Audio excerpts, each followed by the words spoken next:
Give me 5, Father. Two friends share a good laugh, and they've earned it because these two men share something else.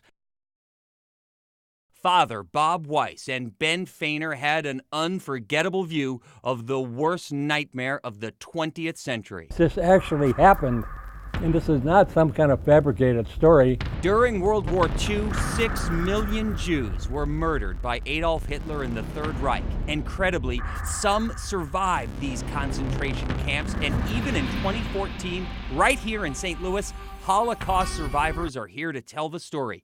Ben Fainer spent 6 years in Nazi concentration camps, most of his time at the forced labor camp Buchenwald, and he remembers every day. My name was no longer Ben Fainer. My name is 178873. Ben lived the unspeakable misery of the Holocaust from the age of 9 until he was 15. He prayed someone would somehow save his life, while each day the smell and sounds of death surrounded him. I used to hear the guys scream at night when you tried to fall asleep. They used to shove them in, the guys that couldn't stand or walk.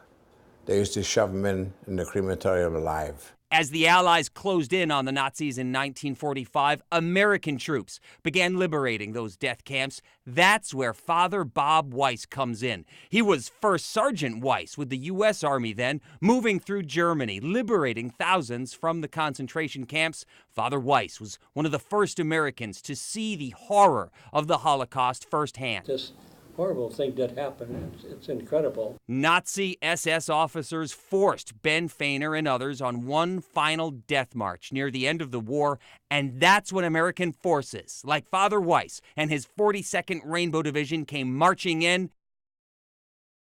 Ben Fainer will never forget the happiest day of his life. The 23rd of April of 1945 at exactly 10 o'clock in the morning. After 6 years of hell on earth, Ben Fainer struggled to comprehend the kindness of his American saviors. I was treated like a king.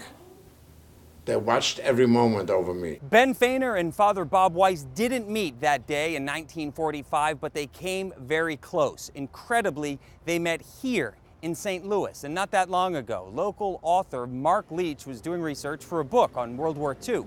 He knew Ben Fainer, and he knew Father Bob Weiss, and he decided he had to get these two men together. What we can learn from these great men is that if they were able to experience these horrible things and somehow put that behind and live wonderful, productive lives, then we should be able to too. We all face troubles in life. When we sit down to eat, I frequently ask Ben if he would give the blessing. And he does. Of course, it's in Hebrew. I don't know what he's saying. But Father Weiss, a Jesuit at St. Louis U, and Ben Fainer pray and worship God in different ways, obviously, but they're both quite sure that it is God that brought them together, and they're enjoying every minute they get to spend with each other. it does make me realize how many things that happen that we think are coincidences, and I attribute it all to divine providence.